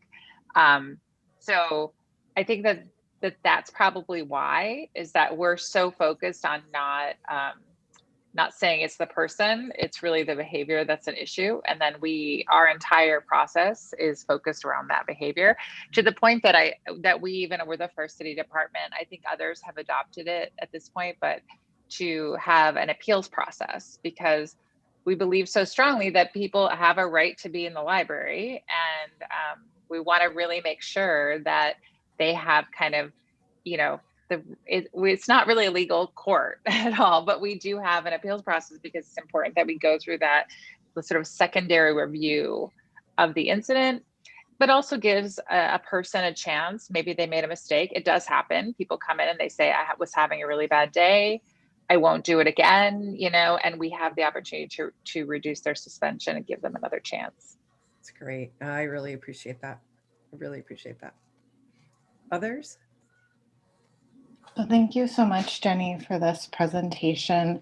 I especially like the option of using alternative resources like social workers, community resource officers, organizations we're already partnering with in the community as kind of the first response or consideration for things that come up. And I also liked that you had mentioned the training about who to call for what sort of incident, and really making sure that staff are aware of the different options and and just know that right away they have these different options that they can call, because I really feel like after the incidents of this summer, the community has lost a lot of trust in the police. And so I want to be sure that community members, patrons feel safe, and also the staff as well, like they are well supported. And so I know that you have this big emphasis on the training and de-escalation. So I think that's really great. And I'm really glad that you are taking all of this into consideration and working on a plan going forward, since it seems like this is an area that needs a lot more support, since there are only the really 2 to 3 positions for the whole branch. So thank you for putting this together and taking all the feedback into account. Thank you. Anything else? Thank you for raising the issue, Commissioner. One of the challenges I would just say is that when, the case has always been in public libraries that every staff member has to deal with some level of security, right? If it's kids running around, if it's somebody yelling, and I think that it's a question, right? Do we put our resources into having dedicated security at every location for that 1 or 2 incident that occurs a week, or do we expect public services staff to manage those incidents? So it is still the question, and it becomes more challenging. What's been interesting to me, having been in large urban public libraries for 20 years, is how even it's accelerating the issues around that. We have more issues when staff have to serve a suspension notice. So the person does their thing, they get in trouble, they have to leave the library. But when they're told, like, you can't come back for a certain amount of time because of this behavior, that is when we've actually had bigger conflicts. And so we had started talking with the San Jose police about whether police could serve those suspensions, because our staff were finding themselves in very difficult situations. And so that's kind of like, we're going to go back to the police, as we mentioned, and have a conversation with them, but really looking at how they're exploring some more like sort of non-militarized police presences, you know, and maybe there's an opportunity for us to partner with them. Yeah, it's a tough one. It definitely is. There's a lot to it. I am assuming, and the last thing I have is that I know the answer to this, but I'm just going to say it out loud. The training around implicit bias and the training for the folks that are reporting is deep and wide in our library system. And I believe that to be true, but I just want to make sure we say it out loud.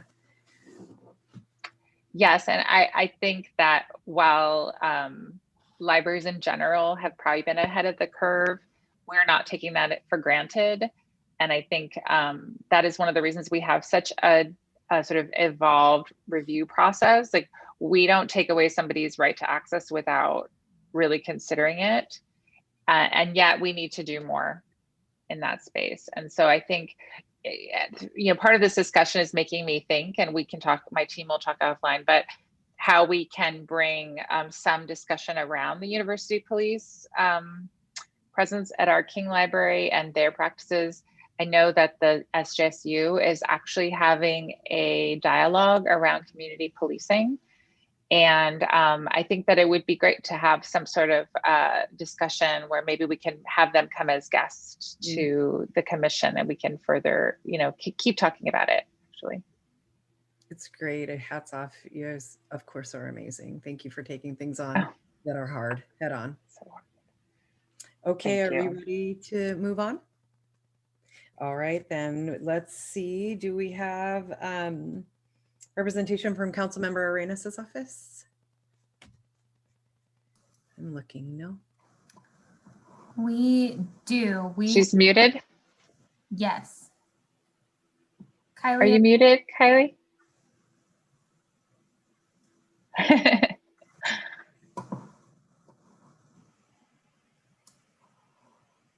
think I'm having like. There we go. There you are. You're good. Okay. There's just such a learning curve every day. Okay, hi everyone. My name is Kylie Stauffenville, and I am representing Councilmember Readiness this evening.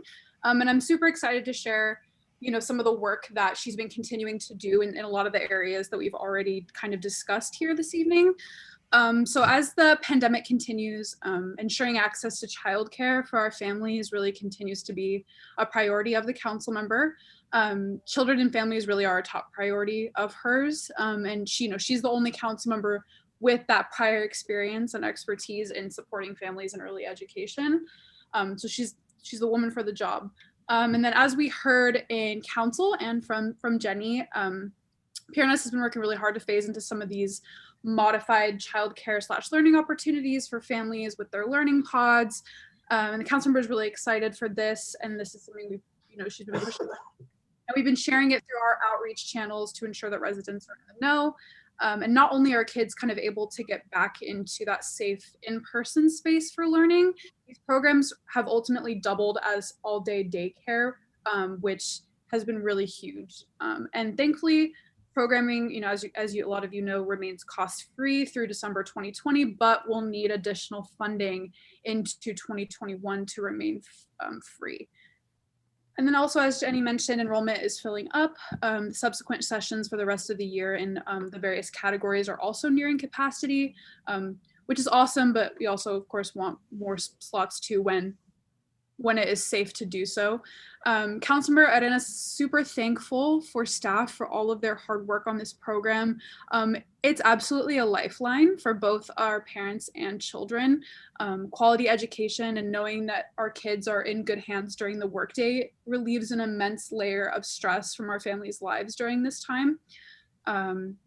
And then Councilmember Arenas has also been working to make it easy for families to get involved in both the recreation and learning programming hosted by the city. And as of yesterday at council, she had really mentioned to look to integrate their work with our schools so that there's continued access to that high quality but safe programming, and not having to reinvent the wheel every time, and kind of seeing and learning from what the schools are up to as well.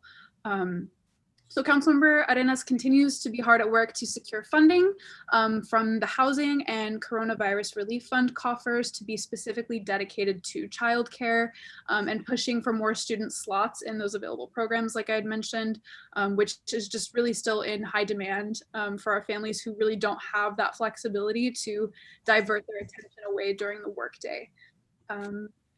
So moving away from that a little bit, digital inclusion remains a top priority for the council member as well. Our office would like to, again, just really thank the library staff for making digital inclusion such a priority and for really making it possible. Seeing those numbers was so impressive and heartening, and I'm like so excited to report back to the council member and tell her, because she's just going to be so impressed and like so heartened, and we're so happy for how everything is going. Also, free community Wi-Fi is now available at Overfelt High School. I'm so sorry if Jenny already mentioned that, which also serves as the surrounding neighborhood and entire Welch area. And digital inclusion is really a barrier for students participating in online learning, job search, professional opportunities, and telehealth resources. So that area is so key. And all of those things are again really a lifeline to the rest of the world during these trying times, and everybody deserves that access. And then as far as next steps go, the council member is advocating for some expansion of the community Wi-Fi access East Side program to include more of the schools across San Jose. And she is currently working on prioritizing expansion to include Silver Creek High School in the upcoming phases to get our families connected sooner. She's continuing to push for faster adoption of digital inclusion citywide, and making sure that closing, the digital divide really remains a priority of city staff as we continue to move through our COVID-19 response and beyond. So again, just an immense thank you to both library and PRNS staff for your diligent service to our families and children, and just continued commitment to their safety, but to all of ours and to the, the greater community as a whole. So thank you so much from the bottom of our heart. That's all I got. Perfect. Thank you. Tell council. Thank you for being here, Kylie. I was just going to say that. Thank you for coming. Absolutely. Thank you. Okay, let's move on to the chair's announcements. Okay, I'm going to do something really fun. My name is very difficult to say. It's very difficult, and I feel bad for every single person who tries to say Chair Mahaney Guru. So I thought I'd do a little quick librarian activity to help people be able to say my name. Are you ready? Is everybody ready? Okay, we're gonna do it. I know I was a preschool teacher too, so don't forget. Here we go. So when you're saying my name, the first part of my name is Mahaney. It's Irish descent, and you would say it. The first, I'm gonna do it in three syllables. Ma, like come on, Ma. Hey, hey there. And knee, your knee. Mahaney is the first one. That's a little easier than my second name. My husband's from Trinidad and Tobago, and he's of Indian descent. And so it's a little harder to say his, but it's Gurahu. And so how you do that in 3 syllables. Okay, Tony the Tiger, Gur. If you're gonna say, I'm so excited about something, you say, ah, Gur, ah. And if you're asking, who are you? Who? Who is my last name. Okay, after all that's said and done, you could just call me Chair Wendy. That would be just fine, because it's a mouthful and a half, but that's my announcement for the evening. Jill, you're up. Wait, you're my favorite. Okay, now Thank you, Wendy. That's very helpful for me. That made me laugh. Okay, so actually we had a really full agenda, and you got a lot of great information tonight. So as you know, if there's anything that you have questions about, you can always ask us, ask Danica, me, and anybody. Also, our website is super friendly, and that typically you can do sjpl.org/whatever it is. You could do /vote/hotspots/ anything, and you probably will find the website that has more information. There's 2 more things that I did want to talk about today. One is that it's National Friends of the Library Week, which is, it started October 18th to the 24th. So even though our friends aren't on site necessarily yet, we're working on that. Throughout the week, our branches have been hosting remote appreciation activities to celebrate and thank our dedicated friends. Through their services, such as fundraising, this group of volunteers supports special events and programs for the library. We are so grateful for their ongoing advocacy. And if anyone is interested in becoming a friend of the library, you can find out more at sjpl.org/friends. See, super easy. And then lastly, one of the events that I look forward to so much every year is our annual Halloween parade. I still want us to do a virtual Halloween parade. We'll see if that happens. And I want everyone who has little babies, Jose and Tiffany and everybody, to come to our next one. But we are doing what's called a Halloween Booktacular giveaway. So we have books for babies, children, and teens. All our residents have to do is stop by any SJPL Express pickup location between Monday, October 26th and Saturday, October 31st, and get a free book. No candy, but a free book. And you can have a library card helps, wearing a costume helps, but they are not required. And in addition, we're offering Halloween themed virtual events, and you can learn more at sjpl.org/booktacular. Maybe it should say Halloween, but it's Booktacular. So that concludes my report today. Thank you. Thank you. And then moving on, I'm going to open the floor for any announcements from commissioners. Obviously, don't follow my lead. Commissioners as commissioners that representing themselves or other things, announcements they'd like to share with the group. Should I go with the San Jose Public Library Foundation announcement? Okay. So our next board meeting is coming up November 18th. And right now there are ongoing donor stewardship efforts that are happening. The board members have met socially distanced to pack up some gifts for longtime library donors, and have also been placing phone calls to thank them for their past donations, and especially for continuing to give during these unprecedented times. Some other really exciting news is that the foundation hired the first communications coordinator, Peter Allen, and they're really excited to have his expertise in increasing awareness of the foundation and all of his work to help support the library. And then also, so that you are aware, donations to the foundation may be able to be matched by employers.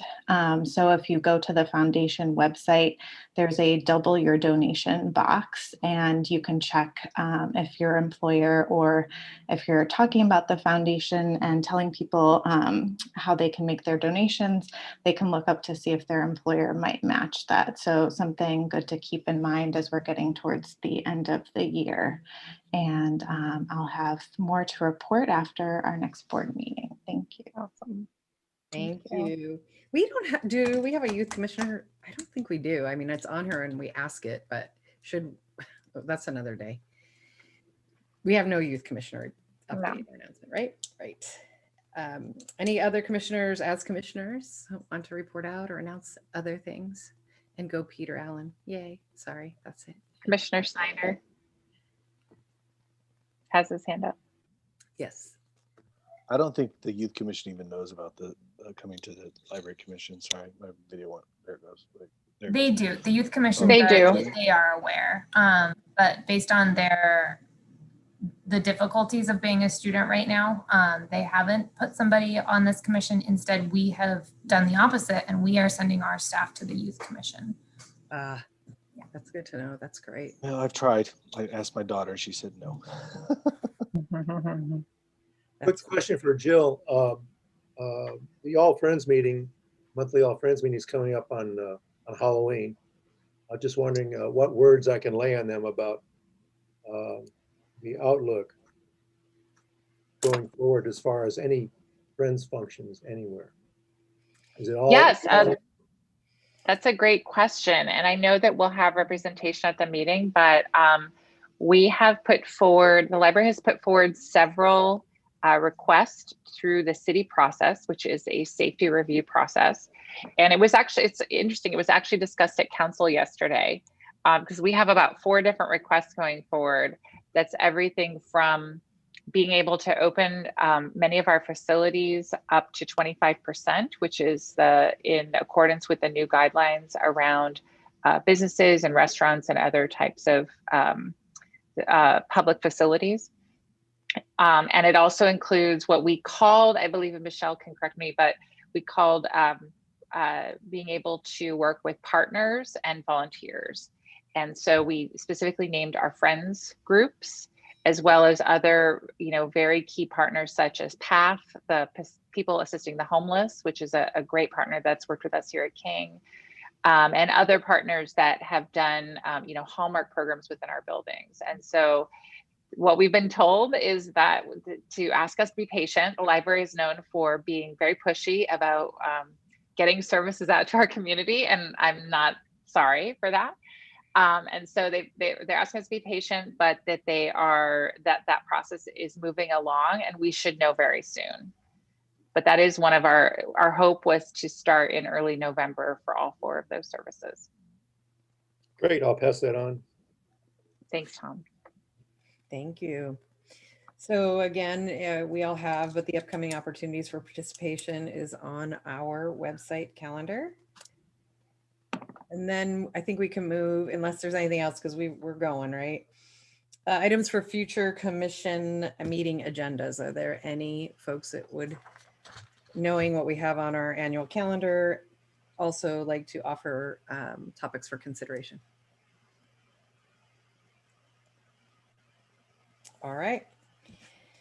It does say on our, at least on mine, the next meeting is September 16th, but I think that is a typo. It does say that, but our next meeting is definitely November 18th at 7 p.m.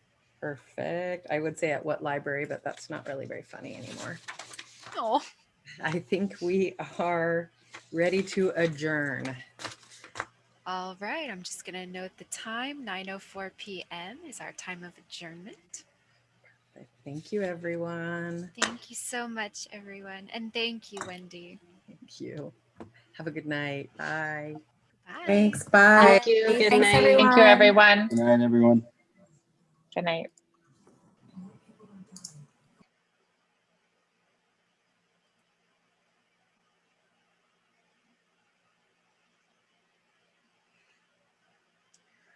All right, you guys.